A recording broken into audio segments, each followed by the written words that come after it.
Okay అండి. అసలు మీకు ఇప్పటివరకు మీరు ఏది టెర్రర్ హేమా, ఓ గయ్యాలి హేమా, ఒక లడలడ మాట్లాడే హేమాని ఇప్పటివరకు చూశారు.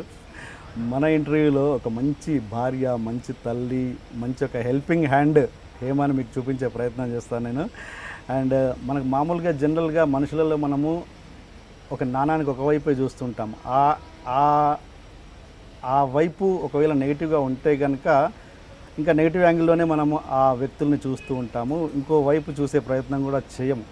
బట్ ఈ వ్యక్తిలో మన చాలామందికి అంటే చూడంగానే ఆమె టెర్రర్గా కనబడుతుంది కాబట్టి ఒకవైపే మనం చూస్తూ ఉంటాము, మిగతా వైపు ఏంటన్నది మరి ఆవిడ మాటల ద్వారా తెలుసుకుందాం. Welcome again. మెంటల్గా బాగా ప్రిపేర్ అయ్యారా? మన దగ్గర సఫిషియెంట్ టైం ఉందా? టైం డెఫినెట్గా ఉందండి. మీ ఇంటర్వ్యూ అనేసరికి నేను బాగా ఫిక్స్ అయ్యి వచ్చాను, నో ప్రాబ్లం. అండ్ మంచి స్ట్రాటజీ తోటి వచ్చినట్టున్నారు. నేను మీరు పెద్ద ఇంటలెక్చువల్ అండి, మీరు నాకు దాని మీనింగే తెలియదు. మీతో ఇంటర్వ్యూ అంటే నేను ఎంత టెన్షన్గా ఉంటానో ఆలోచించండి.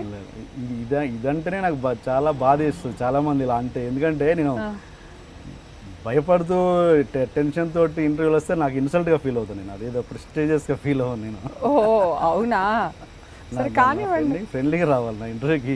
ఓ అవునా, అందుకే కదా ఇంతసేపు కూర్చోబెట్టినా ఇంకో అరగంట తర్వాత ఇంటర్వ్యూకి బాగా ఫిక్స్ అయ్యి వచ్చినా కూడా ఓకే అండి బాగా ఫిక్స్ అయ్యి వచ్చాననే చెప్తున్నాను కదా.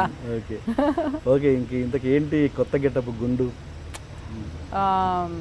ఒక 2 months బ్యాక్ తిరుపతి వెళ్ళాను. ఎప్పటి నుంచో 2-3 years నుంచి అనుకుంటున్నాను, దేవుడికి నాకు చాలా ఇచ్చిన మా దేవుడికి ఏదోటి ఇచ్చేయాలని, ఇది ఇవ్వాలని అనుకున్నాను. కానీ విగ్గు సెట్ కాక అట్లా ఇవ్వలేదు. ఒక ఫైన్ డే ఎందుకో తిరుపతి వెళ్ళాం, సడన్గా ఇవ్వాలనిపించింది. నైట్ 10:30కి ఆయన్ని పిలిచి మొత్తం ఇచ్చేసాను. విగ్గు కొనలేదు, షూటింగ్స్ గురించి ఆలోచించలేదు, ఏమో అలా అనిపించింది, ఇచ్చేసి వచ్చాను. ఫస్ట్ టైం అండి. మరి ఇక్కడ షూటింగ్ కంటిన్యూటీ ప్రాబ్లం ఏం రాలేదు?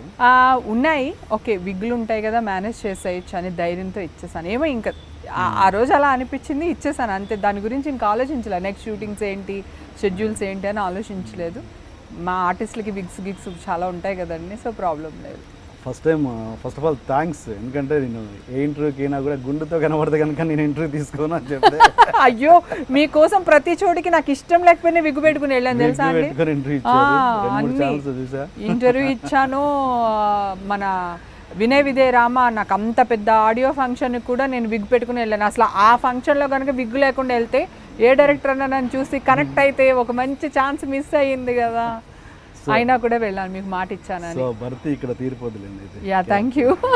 డెఫినెట్గా నాకు చూసినప్పుడు ఏమనిపిస్తుంది అంటే, మీకు ఒక మంచి police officer, strict police officer, ఒక నెగటివ్, ఒక సిన్సియర్ పోలీస్ ఆఫీసర్, అలాంటి కామెడీ ఇవన్నీ కాకుండా ఉంటే బాగుంటుందేమో అనిపించింది నాకైతే. ఎగ్జాక్ట్లీ అండి, నాకు కూడా ఎప్పటి నుంచో కోరిక పోలీస్ ఆఫీసర్గా ఒక మంచి క్యారెక్టర్ చేయాలని. సో మన ఇంటర్వ్యూ చూసిన తర్వాత మా డైరెక్టర్లు ఎవరికైనా కొంచెం అలా అనిపిస్తే సక్సెస్ అయిపోయినట్టే. ఫస్ట్ ఆఫ్ ఆల్ మర్చిపోయినా, హ్యాపీ మ్యారీడ్ లైఫ్. ఓ థ్యాంక్ యూ సో మచ్ అండి. నేను ఇదంతా ఏంటి జాన్ గారిని కూడా పిలిచాను, చాలా కష్టపడ్డాను, ప్రయత్నం చేశాను, కానీ పాపం ఆయన కొంచెం మొహాట్ వస్తుందండి చాలా. అసలు ఇది వరకు మొగుడు పెళ్ళమ్స్ షోస్ అట్లా వచ్చినాయి కదా, భరద్వాజ గారు కూడా ఫోన్ చేసి అడిగారు, జాన్ నా కోసం రా జాన్ అని.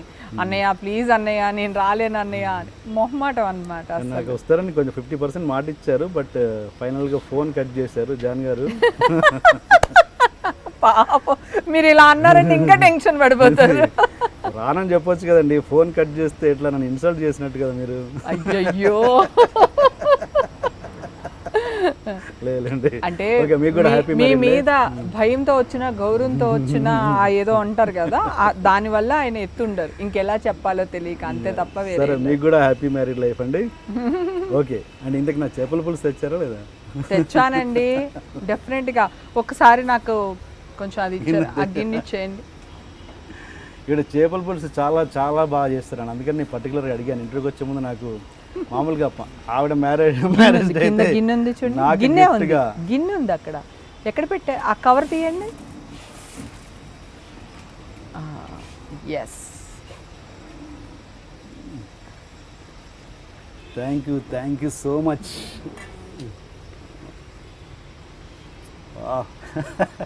నిజంగానేనా? లేదు, నాకు మీ చేపల పులుసు గురించి తెలుసు కదా నాకు.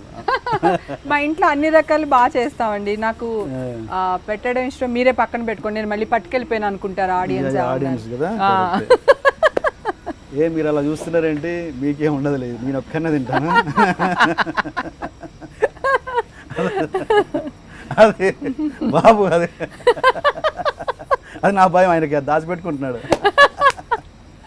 లేదు, ఆయనకు కూడా సరిపోతుంది, మీరు ఒక్కడే అంత తినలేరు. రైట్, నైట్ కలిసి తిందాం. అమ్మాయిని కూడా తీసుకురమ్మని చెప్పాను, అమ్మాయిని కూడా వద్దన్నారు.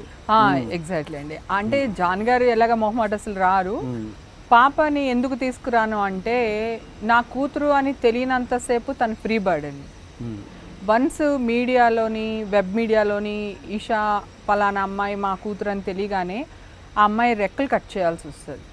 అవును, ఆవిడ ఫోటోలు ఉన్నాయిగా, వెబ్ సిరీస్. అవి చిన్నప్పుడు ఫొటోస్ ఉన్నాయండి. మ్యాక్సిమం తను 16 ఇయర్స్కి వచ్చిన తర్వాత నేను అసలు ఎక్కడికి తీసుకురాలేదు, ఎక్కడ ఏ ఫంక్షన్స్కి, ఫిలిం బేసిక్ ఫంక్షన్స్కి దేనికి తీసుకురాలేదు. యాక్టింగ్ ఇంట్రెస్ట్ లేదా? ఇంట్రెస్ట్ లేదు. యాక్టింగ్ ఇంట్రెస్ట్ ఉంటే పోనీ ఏమన్నా కొంచెం ఎంకరేజ్ చేసేదాన్ని, తనకి ఇంట్రెస్ట్ లేదు.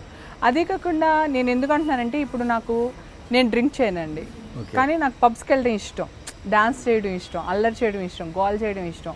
కానీ ఈ మీడియాలు వీటి వల్ల ఏంటంటే వెళ్ళలేను, నా కోరికలు కొన్ని చంపుకోవాల్సి వస్తుంది. నాకు ఫుల్గా ఫ్రీడమ్గా తిరగడం ఇష్టం. ఓకే, అయ్యో హేమ ఇలా తిరుగుతుంది, లేకపోతే హేమ ఇక్కడ ఉంది అక్కడ ఉంది, ఏదన్నా వేస్తారు గాసిప్స్, ఎందుకు వచ్చిన గొడవ అని మనకున్న కొన్ని ఇష్టాలని చంపేసుకోవాల్సి వస్తుంది. అట్లీస్ట్ నా కూతురైనా హ్యాపీగా సమాజంలో తనకి ఏం కావాలంటే అది, ఎలా కావాలంటే అది హ్యాపీగా ఉండొచ్చు కదా, తిరగొచ్చు కదా అనే ఉద్దేశంతో తను ఎక్కడ ఫోకస్ చేయట్లేదు అంతే.